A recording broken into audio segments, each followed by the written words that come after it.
What's up, people? One Up Punch here. So that time again from Beneath Oresa, but this time it's full release at 1.0. Yep, came out of early access. We're going to talk a little bit about it.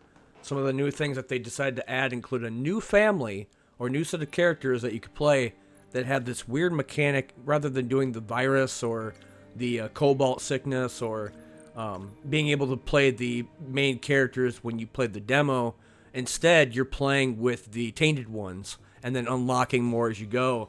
The final people that you pick up actually use a weird mechanic called Gunslinger, and it's mostly using a rapier, which is the sword, and a pistol that has 5 shots, so you have to reload, otherwise you cannot use specific abilities, and that's kind of tough to deal with. Many times if you have the rapier and you're trying to use the card for it, there's only like one attack.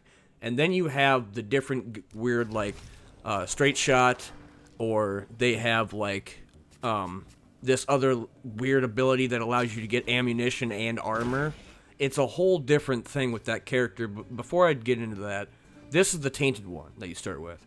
And she has different abilities for the virus or cobalt sickness that she has. And what Beneath Oresa is essentially is a fighter, but in the sense of a card game, so that you pick a card, specific move, like if you're going to power bomb somebody, punch them in the air, knock them back from across the map, or being able to do Onslaught, which allows you to get a zero-cost card that does 8 damage because of the virus ability that you have. And it does hurt you to some extent, but it's mostly a boon because in the whole kind of situation of the Tainted Ones is that they do have this sickness, but it empowers them, and the viruses that you have in your hand will also give you boost to defenses, boost to attack damage, or being able to do a combo move with higher damage. And Beneath Oresa does have different abilities besides the cards that you see. On the left-hand side, there's a 3, or a 4 rather, and then it goes all the way up. That is the virus meter, and the other families have their own kind of weird special skills. Like, for example, when you played Hectic, I think his name was, or Hector, he would have this, super counter that would automatically go off and hit anybody. He took no damage. But when you start off the game and you play the Tainted Ones, you don't get a companion. Instead, what you get is a robot that doesn't have any actual real buffs or abilities that if you do decide to increase your companionship, that's basically what he would do, is that he would just give you the same cards over and over and over that never really helped. These are the new people I was talking about earlier. Sahoma, and then I used Doltar as my companion.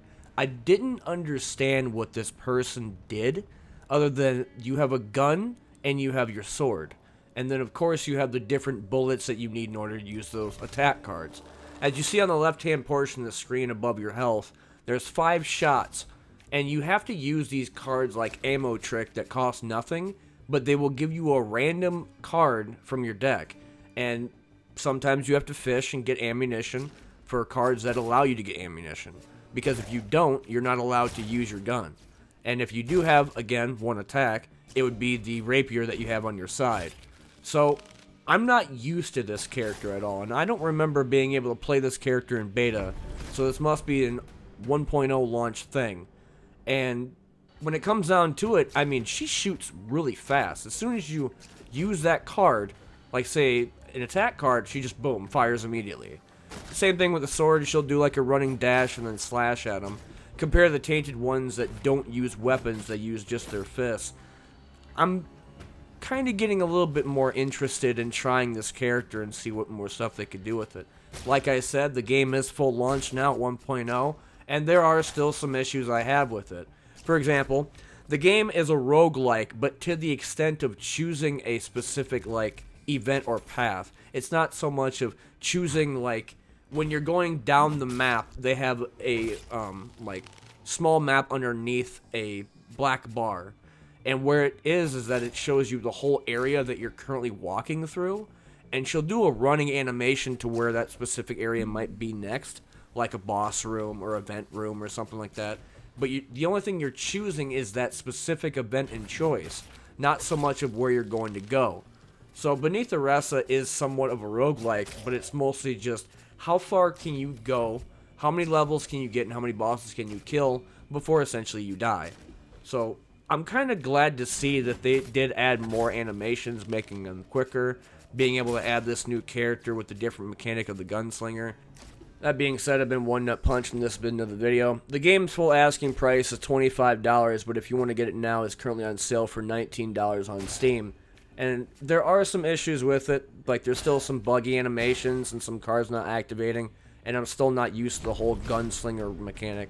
But like I said earlier, if you want to give it a shot, full asking price is $25, and the sale is $19. But they also gave the bosses their own kind of intro before the start of a fight. Thought I'd show that up before the end of the video. Like I said, I've been One Nut Punch. I'll see y'all later in the next one.